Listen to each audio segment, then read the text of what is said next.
Bonjour, Pierre-Olivier Desmurs, Managing Director chez Accenture. J'ai en charge en fait l'animation de toutes nos activités sur le secteur mobilité, transport, dont fret et logistique, puisqu'il n'y a pas que les passagers à transporter. Je trouve ce qui est intéressant dans ces nouvelles mobilités, c'est tout ça était déjà présent en fait l'année dernière, et on ne le voyait pas beaucoup. En fait, ceux qui observent ce marché-là et ces comportements-là le voyaient. Je me souviens avoir fait une conférence plusieurs fois de suite sur ces thématiques-là pour montrer ce qui était émergent. Et aujourd'hui, on ne parle que de ça. Alors, qu'est-ce qui a changé? Pourquoi on en parle plus et différemment de l'année dernière? Je crois qu'il y a deux grands sujets. Le premier, c'est que ça s'est généralisé et que très certainement, il y a aussi une loupe parisienne. Parce que Vélib, qui a changé de prestataire, a connu quelques difficultés. Et à ce moment-là, et c'est un coup génial de marketing pour lancer un nouveau produit, des nouveaux opérateurs de vélos partagés sont arrivés sur le marché parisien en proposant une solution sans station, permettant en fait de rendre le service sans avoir le prestataire officiel en fait, sur ce territoire. Donc c'est devenu visible. Et en plus, on en a beaucoup parlé parce qu'il y avait un buzz du fait de la situation de Vélib. Donc là, c'est un premier sujet. Et puis, on a vu arriver les trottinettes. Et puis, il y avait CityScoot. Et puis, ECO pour les scooters. Donc ça, c'est devenu plus visible et avec beaucoup plus d'utilisateurs. Aujourd'hui, OFO fait à peu près autant de trajets par jour que Vélib. Oui, il y a une augmentation de l'accidentologie. Je crois que les chiffres sont plus 23% de blessés et tués sur l'année 2017. À Paris, c'est 49 incidents. Donc il y a une grosse augmentation sur un petit nombre. Mais c'est quelque chose qui n'est pas tolérable malgré tout. On y est tous soucieux.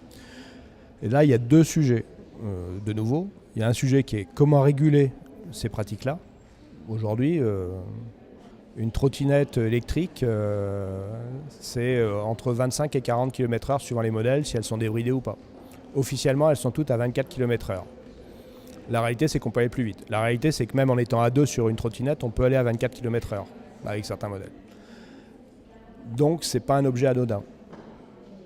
Un trottoir, quand on marche à pied, on est aux alentours de 4 km/h, on peut aller à 6, c'est réglementé à 6. Quand on fait côtoyer sur le même espace du 4 km/h tranquille avec un 25 km/h, on voit bien qu'il y a un problème.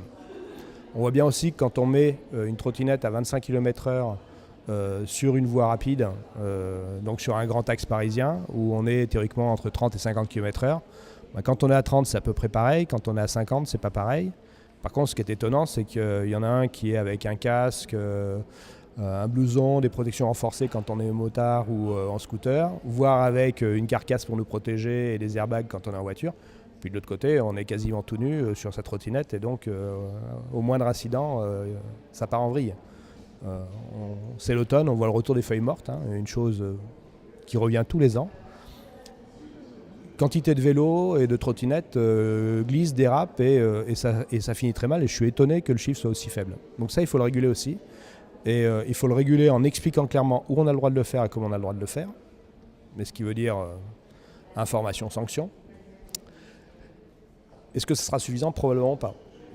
Sur la question du partage de l'espace public, oui, c'est un sujet. Alors on n'est pas du tout dans cette situation-là en France, à Paris ou dans d'autres villes, parce qu'il n'y a pas que Paris. Et on voit ces initiatives qui arrivent dans différentes villes, heureusement. Mais très vite, on s'est référé à d'où viennent ces nouvelles mobilités, ces nouvelles façons de faire, et on est allé voir ce qui se passait en Chine. Et donc, on a montré des images de centaines, voire milliers de vélos qui étaient empilés sur des places le matin pour les stocker, parce qu'il y avait une explosion en fait, des services de free floating de vélos. Et effectivement, en Chine, il y a plus de 80 opérateurs aujourd'hui de vélos en libre service, en free floating, donc il y a eu une compétition intense. Parce que c'est un marché nouveau, et puis on voit, il y en a qui ont disparu, ça se consolide, ça se structure. L'État chinois, les municipalités chinoises régulent ce sujet-là et donc organisent aussi leur espace public.